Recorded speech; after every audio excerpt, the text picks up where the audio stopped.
Overwatch is full of unique battlefields, or maps, that shape how teams play and interact throughout the match. While guides for individual maps exist, I want to put the tools into your hands to analyze a map for yourself. That way, you can easily handle map strategy even as you encounter new maps, metas, or even new game modes. I find this to be especially important going into Overwatch 2 as a newer game, where undoubtedly there will be tons of new content in the future that people will inevitably have to navigate.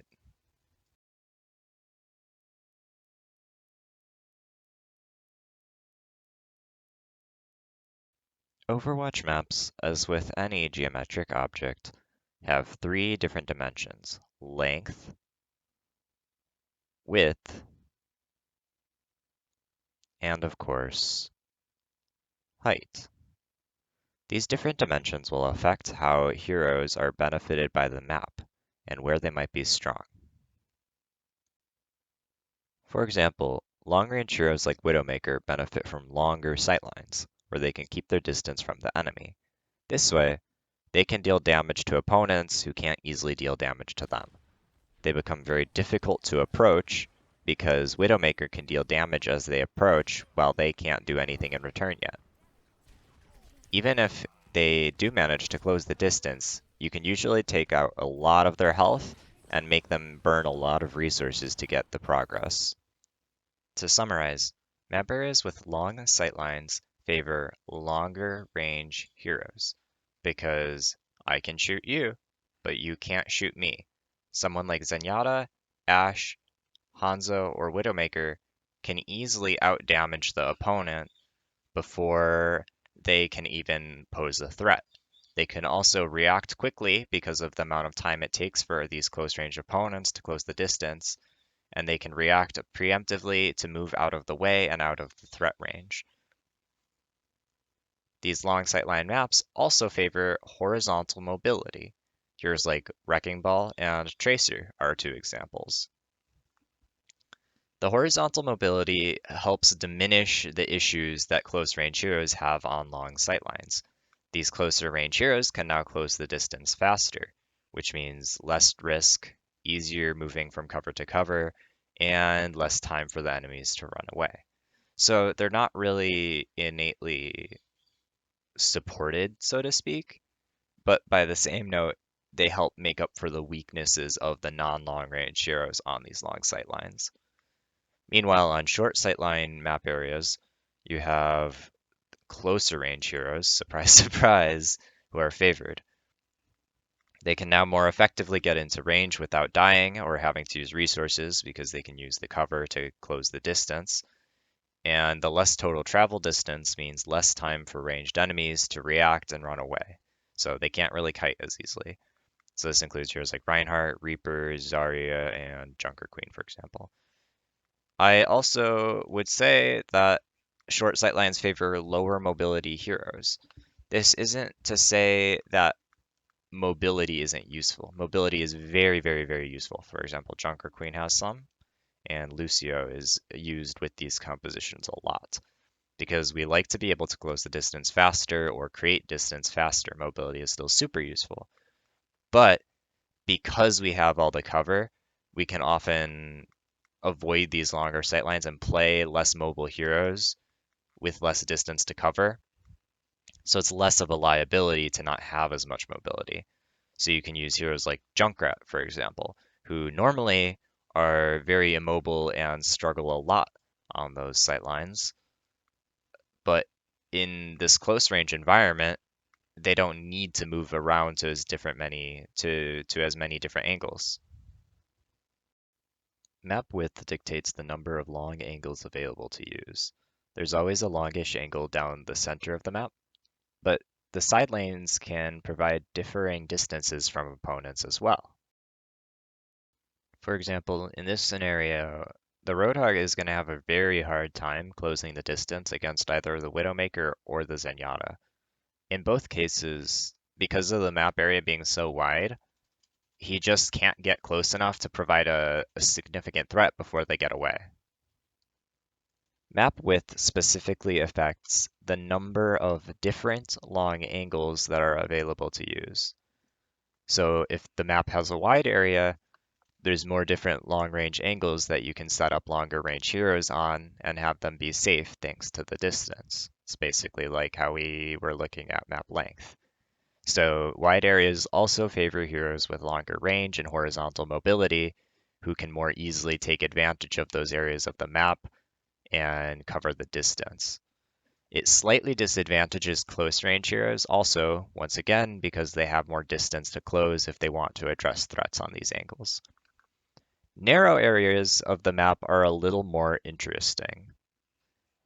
There's fewer long-range angles available, but there's still almost always at least 1 to 2, just by nature of map length existing and that always providing an angle down the middle.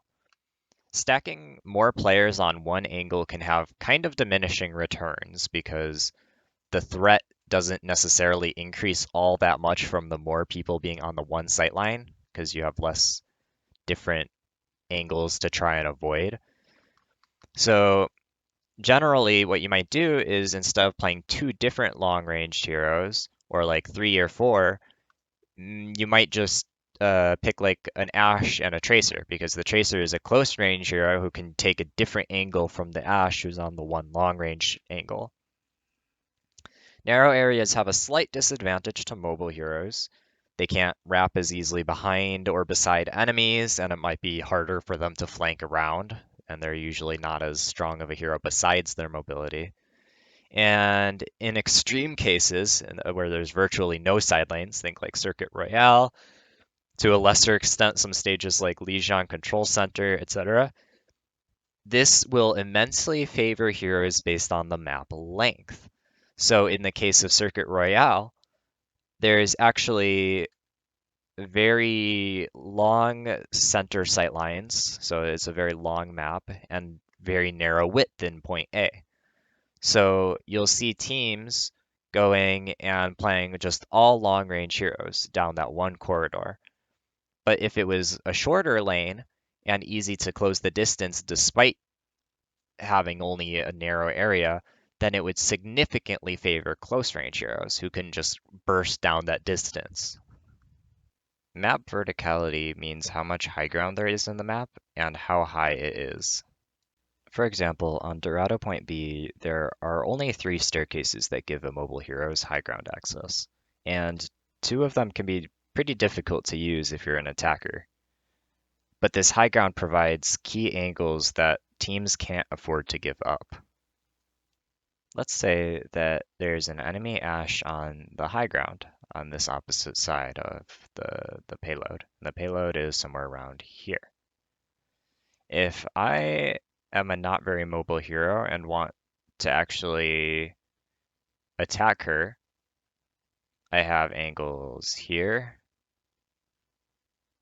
and that's really it. That's really my only angle. And maybe if I wrap inside and look out the door.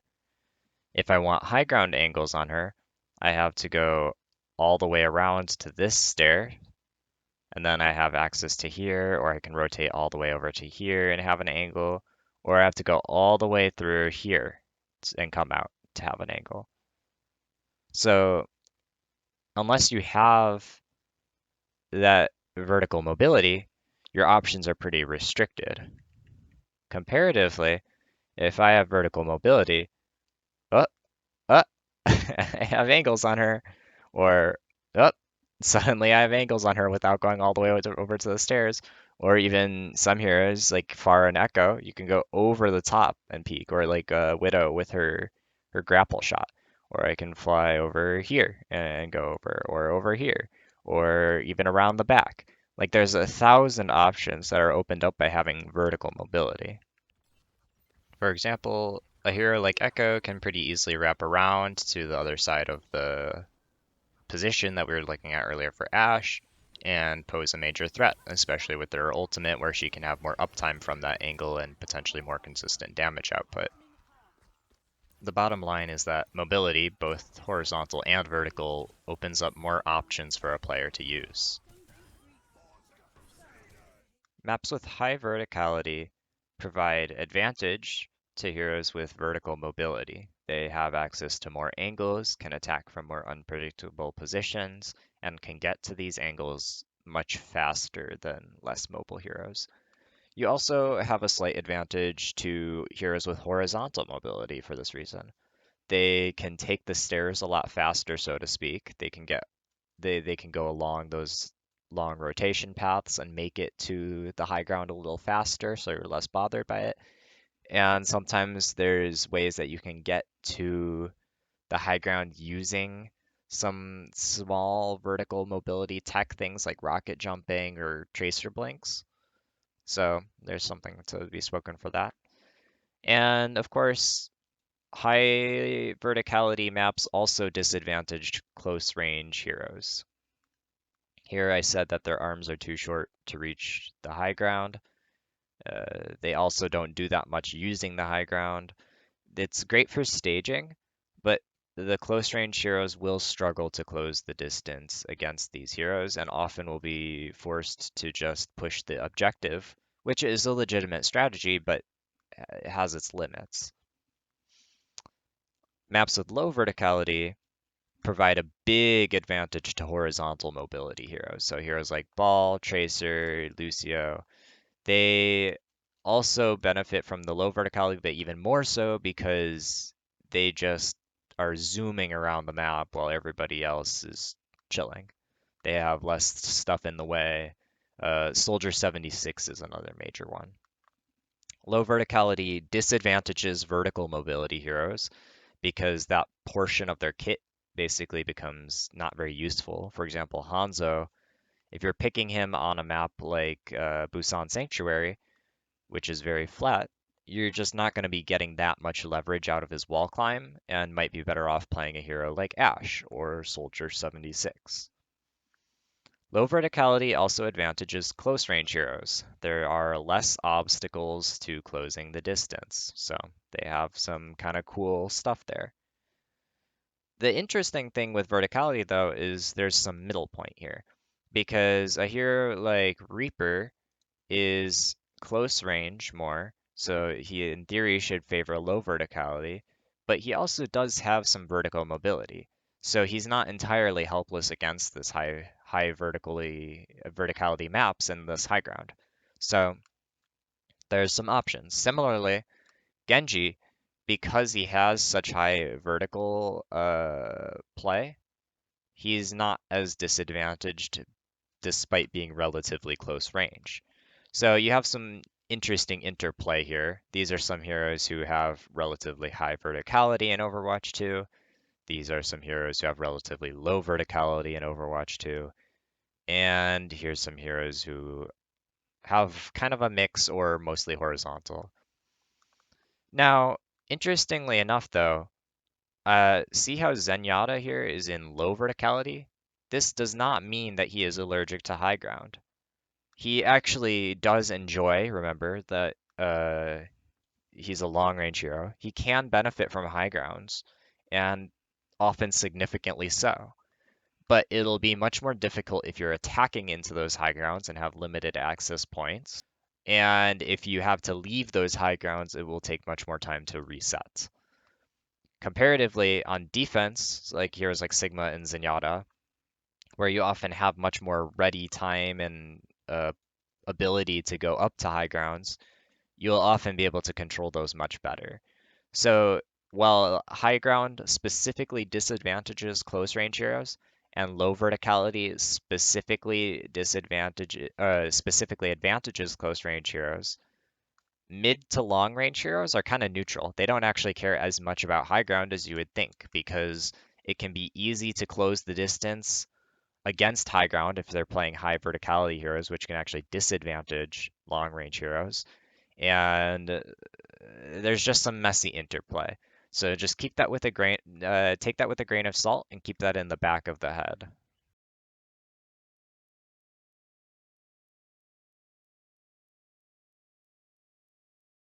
In Overwatch, there are 4 different map modes. We have Control, also known as King of the Hill.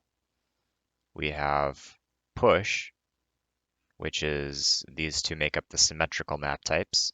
And then in the asymmetrical map types, we have escort and hybrid. Assault was in Overwatch 1, also known as 2CP, and has been removed. The symmetrical map types have the same map geometry on both sides of the map. So both teams will spawn equidistant from a center objective and be competing for that neutral objective throughout the match. The asymmetrical map types start with a team who's actually entrenched. They are set up and have all of the map control going in. So then the offensive team will have to find a way to handle the defensive team's starting map control.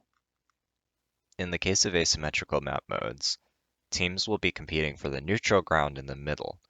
And since neither team starts with the map control, both teams want to gain access to the most advantageous map positions first.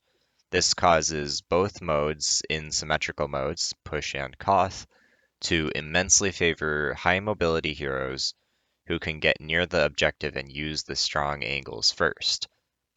King of the Hill maps also favor heroes with high close range pressure, depending on the size of the point, because these heroes can force opponents away from the relatively small objective, making it easier to contest and capture. Koth requires a lot more point presence, arguably, than a lot of other map types. So, especially because some Koth stages have very restricted sightlines and map width, you can really play some brawly heroes sometimes, like Reinhardt or Symmetra are two really well-known ones. Push maps, having an even smaller objective, are a little different though because it's moving. So because the push objective is moving down a road, there is generally less cover options near the objective. And eventually one of the teams will be granted map control, whoever lost the previous fight, just like Koth, but it's a little more entrenched because of the moving closer to the spawn. The stages so far have higher width and longer sightlines than Koth stages because of the cart path. So, but close range heroes are still pretty useful just by nature of needing to push the cart, but you have a little more benefit to long range heroes and about the same or even more emphasis on mobility because in push, the first fight dictates a vast amount of the match, and you only get one chance at it. So the person who can get to key positions first will likely win that first fight. On the other hand, asymmetrical modes, because they all involve a team setting up around the objective ahead of the other team to defend it, these modes put a vast amount more weight on macro strategy because the enemies will have stronger sightlines than they would on a symmetrical map, and you can't really just drive them out as well just off of pure mechanical skill and winning those neutral fights because, well, they're not really neutral. You are actually actively disadvantaged. Success requires precise timing, efficient use of ultimates, and positioning that can counteract the defending team's map control. Meanwhile, the defending team needs to effectively position around the map to control the objective, the areas around it, and just overall restrict the progress of the offense team.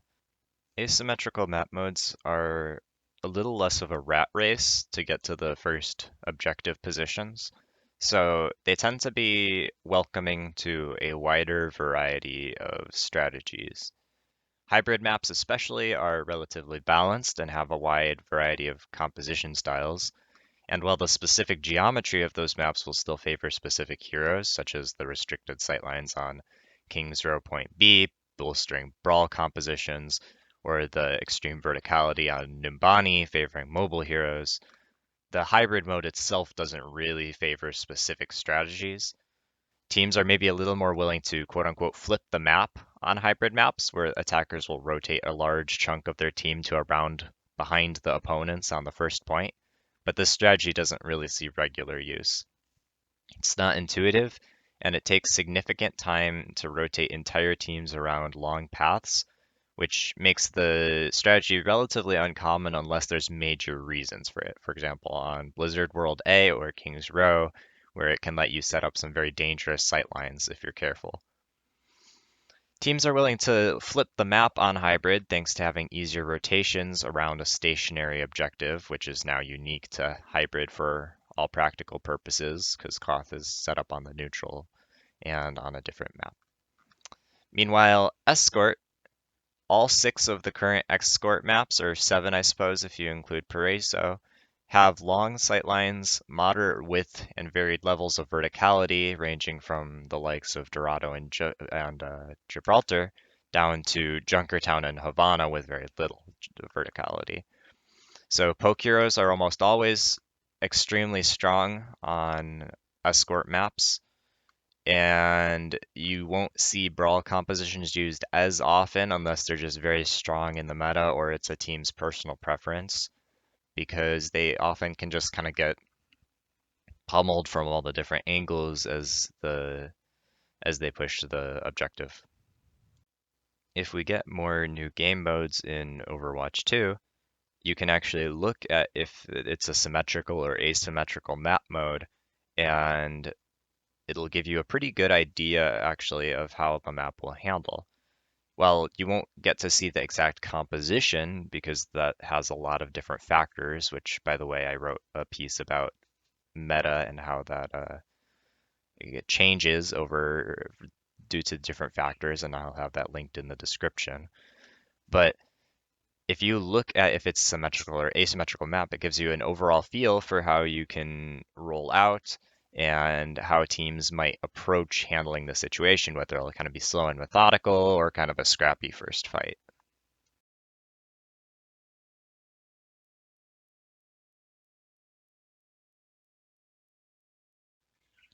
The final piece of the puzzle for understanding how maps are played is lane theory. So, if you're familiar with League of Legends, don't worry, I'm not going too far down the rabbit hole here, but there's this idea that there's different lanes on the map. You have your top lane, your middle lane, and your bottom lane. So, in Overwatch, maps actually roughly follow that pattern too, for the most part. So you have on each map area, you have your middle lane, which is roughly the objective path or the most intuitive path and direct path to get to the objective. So in this case, this is main. Then you have, or the middle lane rather. This is the left lane. If you're from the attacker's perspective, you can go up and around, you can go through the tunnels, you can go around the edge. This is the narrow lane. And then on the other hand, on the right side, you have all of this is all the right lane. And this is the wide lane. And I say narrow lane and wide lane because most maps have one lane that is narrow. Remember our terminology has low width in that lane, and then the other lane section is wide. It has longer sight lines and provides more distance from the objective area. So most teams will end up fighting over the wide lane because it provides the key sightlines and positioning here. Teams will fight over the gas station and for control of this long sightline rather than necessarily going for too many people over here because it's more exposed. You might send one person over here because teams want to control as much different lane as possible, like both lanes, all lanes have presence ideally. But, well, we'll check this out on a different map, and I think it'll become a little more clear too.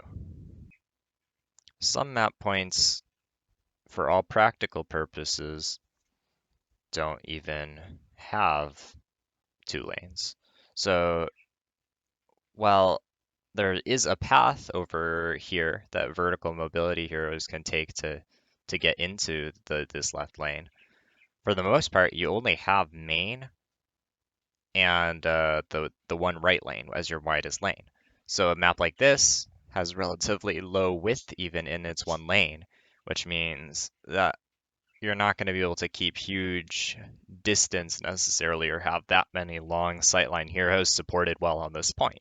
unless they have vertical mobility because of the verticality on this flank and over here. So a lot of teams will pick heroes like Hanzo or Echo or Pharah to specifically have access to these angles, or maybe more horizontal mobility heroes who can more easily get around, wrap around, find access points. Genji is also really strong here, etc. Teams will often run Winston as well because he can jump up to here as the setup and provide presence from main while his team goes up here rather than having to wrap up here with the team. So you'll look for ways to use these map lanes and their specific traits of width, length, and verticality to determine how your team is going to set up the engages. Knowing all of that, let's go ahead and try to break down this map point. Knowing that, yes, I already have an idea of how teams handle it, but let's pretend we're looking at this map with some fresh eyes from a defender's perspective. So here's the objective path. It's pretty straightforward. Right off the bat, we know that this map is escort, and we can see that it has very, very, very long sight lines. So right off the bat, we can be like, okay, let's play snipers here. So then you're thinking, okay, well, where do I want to hold the cart so that my snipers can get value? The answer is probably going to be contesting it somewhere around here, here, or here, or even here. These might seem like arbitrary positions, but there's a couple reasons that you would be doing this. So for this position, this one has the benefits of you can play indoors here, which means that you're hard to poke out. They would have to wrap around through here, and even then you can have some counter pressure coming in through from here. And it keeps them far away from your snipers. You have a single long sight line down the middle. Single long sight lines down the middle are pretty nice, but it doesn't really give us the most options necessarily, especially because they can come over from here and kind of poke us out a little bit. This option here is great because we have this strong corner that we can hold. The one person here can keep eyes on both in there and there. And if someone rotates around this way, they're in our sight, so they can't rotate very easily without us seeing. However, we can't really do that much about the person over here. And we don't have any cover if they start pushing us out. We can maybe fall back to the truck and then fall back to here, but that can be kind of a gritty kite back. So you have to be a little careful with how you handle that. Holding the cart over here is because you can anchor here with a tank while having sight lines along this path and to a lesser extent this path from the high ground over here. So and also up here.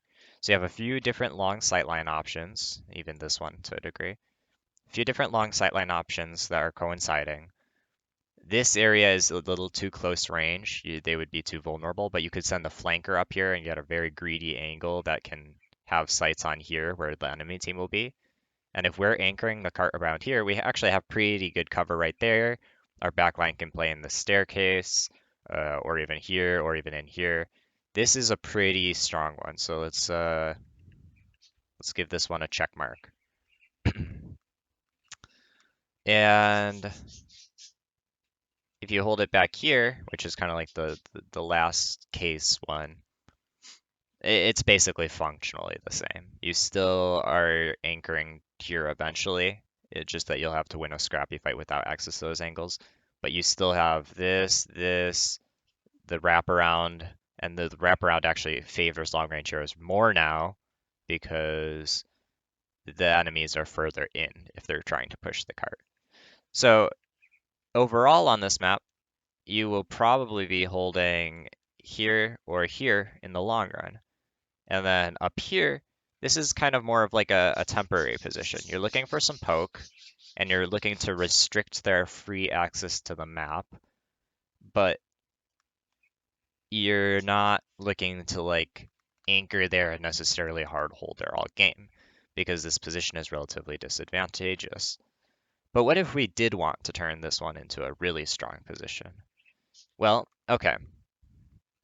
Our long sniper sightline should be here, right? Because we want some distance, or maybe here. And then we would want to anchor our tank right here. And our other tank should probably be here, along with a DPS. Because this way we have the crossfire onto this intersection.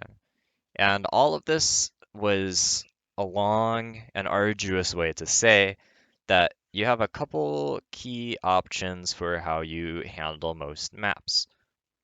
These are holding a close corner or choke that opponents have to pass by for objective progress, holding a far corner or choke that opponents have to pass for objective progress, or setting up a kill box around key intersection points where the enemies have to pass through for multiple angles. And it's a little bit of a trick question here, actually, because the fact is that we do all three of those in most cases. So let's pick, I think that color is visible enough, yeah. So here, we're holding close to prevent the objective progress here, holding close to prevent the objective progress here, holding close to prevent the objective progress. Then we would have some long people with sight lines that on areas that the enemies have to pass through. For example, if they're going through here, they will have to pass across this sight line. And then we might have some people holding close. So for example, if our tracer is playing around here on the low ground and the enemies are going through here, well, they will be, or on the high ground, and the enemies are passing through here, they're pretty close to the enemies and they are holding the close corners once again, but also all of these angles, this, and this, ignore that one, that was from earlier, all are coinciding on this one intersection point of the multiple sightlines. So realistically, that's how we'll set up most maps. Pretty basic so far, right? So the basic process here is advantage. You look for how the geometry, like what kind of heroes those favor. You look for sight lines and what positions are going to be like the key intersections that you want sight lines on.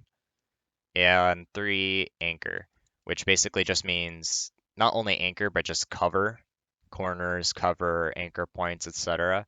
The possible places where you can hold. Like I can't really hold here that well because my supports are going to be pretty exposed and it doesn't give us that many good angles.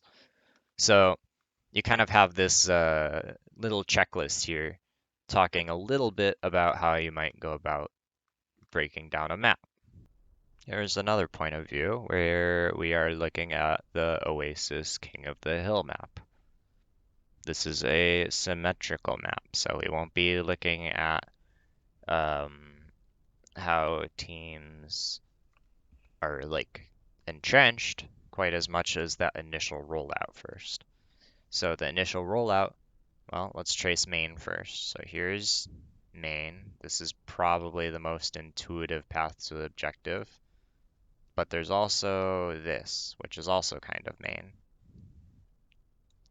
So then this is the same for both team sides, so I'm just going to draw it on one. Here's the left lane, and here's the right lane. So our options are that first of all, if the enemies take over this left lane, we need to be using the right lane and matching the opposite map control. Because that way, this middle barrier and these walls and stuff are giving us some safety against their sightlines, and we can have point presence and actually relevant angles from like here, from over here, etc., without just losing out. Because if teams just go main and then the other team grabs this high ground, it's basically all done for. On the other hand, instead of just taking this side, we can actually just meet them here. And then we kind of have a standstill. And this is actually a very common thing in Koth maps is you'll see teams put some people into each lane and they kind of end up just meeting and checking. And this is why Koth fights are kind of scrappy and favor mechanics more, because the person who wins these side duels will usually just be the more mechanically gifted player, the person who can better win their duels on Tracer or hit their shots faster on Ash, etc. So you have this dynamic of, well, suddenly these side duels matter a lot because whoever wins these, for example, this player on the enemy team wins this duel, suddenly they have access to this angle. And now our slice of the map is, like if you draw a circle here, our slice of the map that we control is only this much compared to the enemy team having all of this, because remember, they're still matching us here and they won here. So now they're able to push up all the way to here, which means that suddenly we have to look this way, we have to look this way. We can't just look across the map and be like, ah, yes, they're all in front of us. So that's kind of how the neutral fight will pan out in most cases. Sometimes you'll have a team like stacked together if they're on Brawl or something, and they might want to rotate as a team to over to here to like force out an angle first, and then maybe leave someone like a Cassidy over here. It's kind of like you drop them off at the school, so to speak, off of the bus, because this way you're getting an angle while also clearing out the rotation. And if the enemy team places their one soldier here, well, he might have won against the Cassidy if we only sent our Cassidy here, but now that soldier is dead or he's forced out because we sent our whole team here. So while we did concede this high ground, we have this one safely set up. And even though it took more time, we actually have our full team now set up with an angle and potentially being able to push out this high ground. And it's like a 5v5 here because this guy is forced out or maybe even dead. So you can set up some pretty advantageous different engagements on different map stages. So let's say blue team has won the point. So we have control, and now we're defending against these guys. Well, how do we want to handle this? Well, okay, what's our key intersection points? We have here, because we have sightlines from here and here, but that's not great because that's only giving us about a quarter of the map control again. What's our next best option? Here. This is pretty good because now we can still use this, this, and this. So we basically have all our potential options. And even better is we have a corner right here that we can anchor, or we can corner anchor right here. And we can even swap it to this side if we need. So there and here, these are both pretty strong places to look to set up the kill box. You have multiple long sight lines, multiple short sight lines, and it's on a key intersection. You can also set it up for an engagement here, but the risk here is that you're giving up too much of the side spaces on the map. Because remember, we kind of want to be at a place that the enemies have to go through. And while this is the most direct way to the objective, the enemies can actually just rotate around this way and take this for free if we're putting too many resources here. So what we might do, or they might like go around this way. So what we might want to do is put several of our team up here, watching this high ground or watching this flank, one person here. So let's say, so we have some people up here, one person here, and like our flankers over here. So now what might happen is if the enemy team sends people this way, we could pinch them. Our tank can move in here and set up an engagement right here at this kill box. Remember, that was the one that we were looking at initially anyways. And these guys just rotate to here. Voila. Let's say the enemy rotates this way. Well, we can rotate in. We rotate this way. Our teammates rotate across the point or like around with the tank, and this guy is over here. We hit them with the pinch up right here again at that key intersection. So you're always looking for these key intersection points where you can have multiple sight lines and that cover anchor. And it won't be different on these other maps. So for example, this is a super brawly map. Where's our key intersections?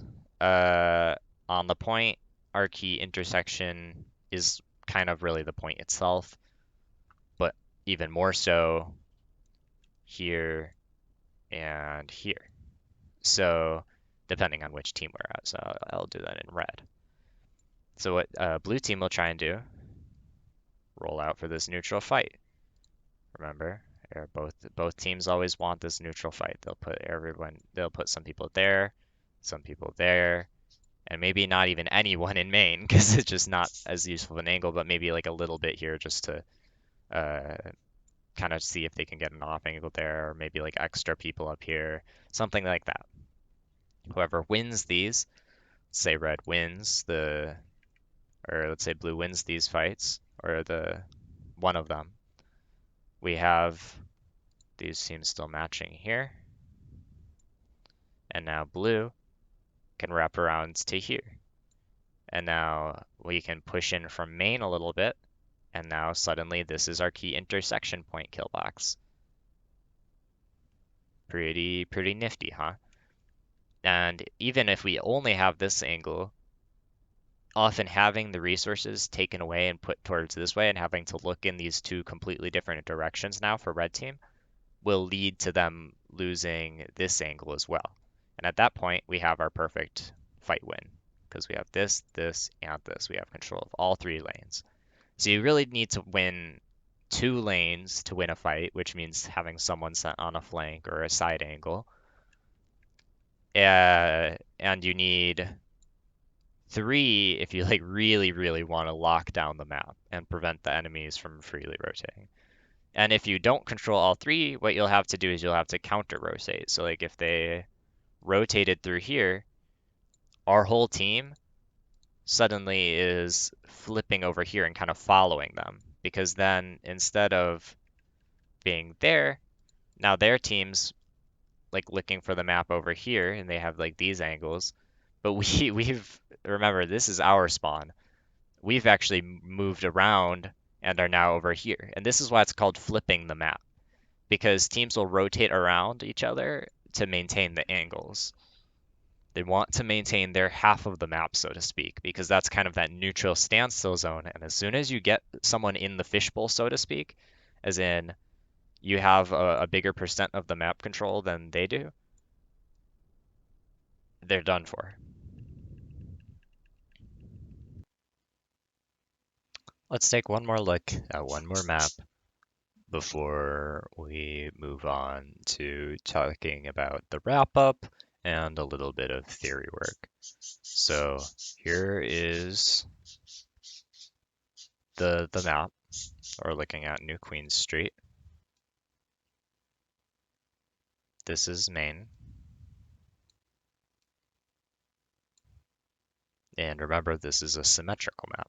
So we'll be looking to roll out and fight for that even positioning. So right off the bat, let's pretend that we are redbirds. Their composition, ignore it.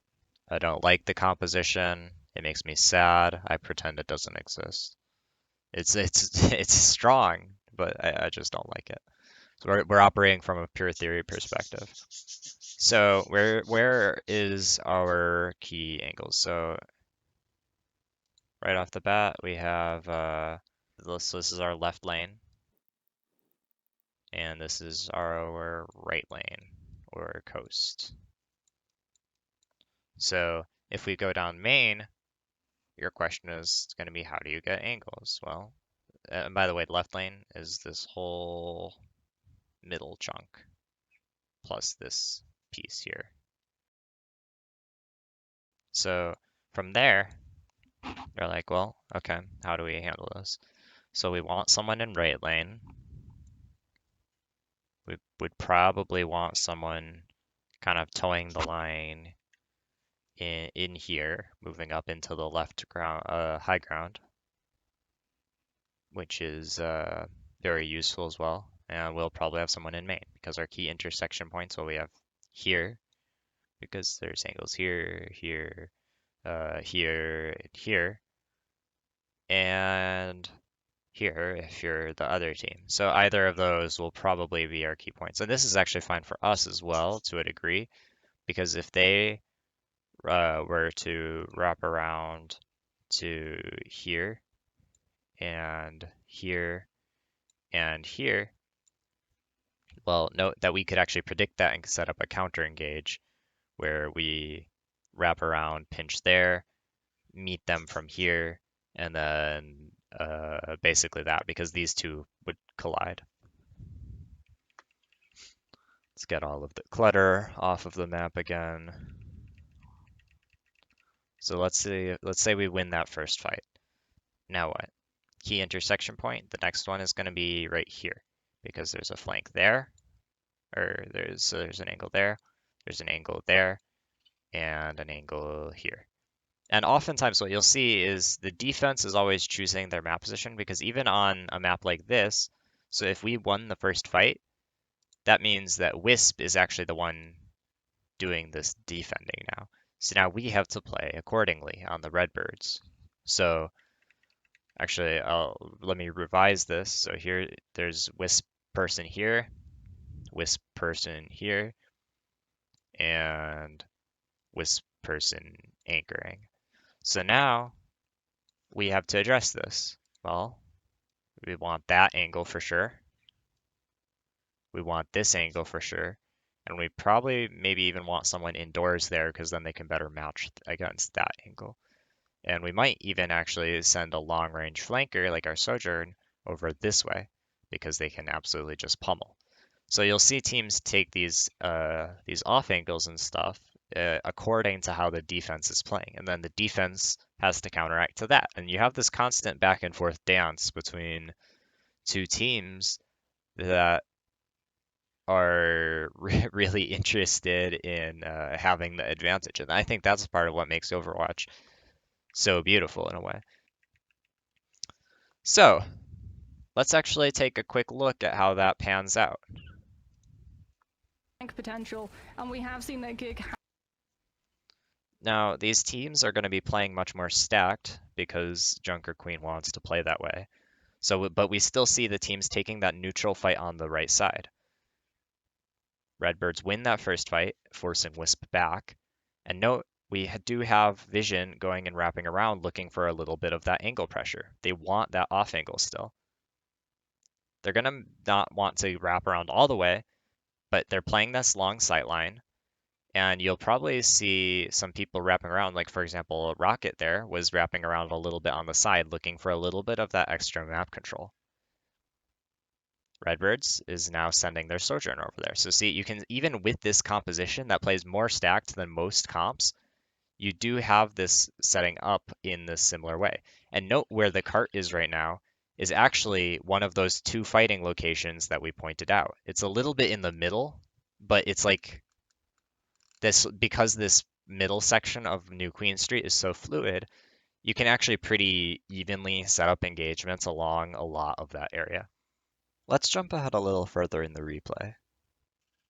So you can actually see here that Wisp was more effective at setting up their angles in all of these fights. They've been sending their Tracer around because she has a lot of good play on New Queen Street, because it's a very horizontal map with long sight lines, which very much favors her.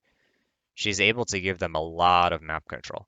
And teams as a whole tend to play Tracer a lot in Overwatch League and Contenders, specifically because she has a lot of uptime on these key angles and can bring these short range angles that complement the long range ones from like heroes like Sojourn. Look, they're forming the fishbowl around that one key intersection point again, and you see Chopper wrapping around again, and it finds the pick. So over and over again, even in strange comps like this that are maybe a little more goats-like than my personal preference, giving me PTSD even if it's not the same comp, you will see teams wrapping around and making map control at various scales. They look for key intersection points where they can have multiple sight lines, and then they set up multi-pronged engages that the enemy teams can't handle effectively. So by looking at the map design, we can find a pretty great way for how teams will play and react. For one more bit of fun before this video comes to an end, let's talk about Portugal. So this is a new push map that has been announced for Overwatch 2, and it's pretty definitively based on Lisbon. For example, you can see the castle up here from Lisbon, similar building architecture. The castle is not part of the map itself, it's a background feature, but there are cathedrals and a lot of buildings that might feel similar to something like Malevento. But I want to talk through some of the screenshots that we have here. So we have this is one of the spawns. This is the inside of one of the spawns. It's in a courtyard. Over here, we have one of the outsides of the spawns. You can see some high grounds near it, and it's a little more narrow near the spawns than you would expect, perhaps. I believe there's probably some wraparound paths along the outsides that we can't see here. But you can actually compare that to like some pretty similar. This is the Basilica de Estrella in Lisbon, and potentially some inspiration there. Now this is the interesting part of the map. So as you can actually see, here's here's the first push barrier, and I believe right there is the other one. So you have the two push barriers meeting at this tower, which by the way also has a counterpart to a degree in Lisbon. But you have these two barriers and then some high ground there and the path. And then here you can actually see the parapet of this matches that. So you have two bridges around so lots of high grounds around this map stage. So from what you can see here and here as well, is you actually have pretty short sight lines for a push map. Compared to New Queen Street and Coliseo, which both have some fairly long sight lines, Lisbon seems to be much more oriented around high grounds and potentially some hills, because Lisbon has some hills in its overall view. You can actually see some hill there, so there's some more slopes and a lot more side routes and high grounds. So it'll actually, aesthetics wise, while it looks like something like maybe like a Malevento deathmatch or like some other maps we've got before, feel wise, it might feel more similar to Paraiso Point B or Dorado Point. No, the sightlines are probably shorter than Dorado. So, but I do think it'll feel a bit like Paraiso Point B, because you have a lot of these different high grounds and paths wrapping around beneath them that could support. So remember, so we're looking at something like probably high to mid width, high to mid vertical, and mid sight lines. Not really like a long, but not really short either, because there's still the objective path. So this should be something that favors heroes like Tracer. Remember, it's a symmetrical map type, so it'll natively support brawl heroes a little more, and especially horizontal mobility heroes. So we'll probably see something like Doomfist, Winston. I think Diva could actually be really underrated here, because these corners might actually be a little hard for Winston to navigate, and it's a little tighter than Ball might want as well. So here's like Doomfist and Diva could really succeed a lot. I think Winston might also be good here. Reinhardt is probably good. Um, Lucio is probably going to be the go-to support pick still. Sojourn should be good. Potentially Soldier, Ashe, etc., Genji. A lot of our usual suspects because they're good heroes by design. But it could support some very interesting play, and I think this will actually be a super duper duper fun map to play on. We'll have to see exactly how it pans out. Uh, this looks like it's probably like a middle section from it, so it looks like it goes down some kind of uh, more open spaces uh, on the sides of the map. So we'll have to see how that plays. But I think it could add in some very interesting dynamics that we don't currently have in the push map pool. And with that, my long worked on map analysis guide has finally come to an end. Thank you for watching, and if you enjoyed this kind of content, I don't make it very often, but please support my channel by subscribing, having notifications, joining my Discord or whatever, because it helps to get some views and algorithm points so that people can see my content, since really I'm just here to try and teach. Thank you, and I hope to see you around next time.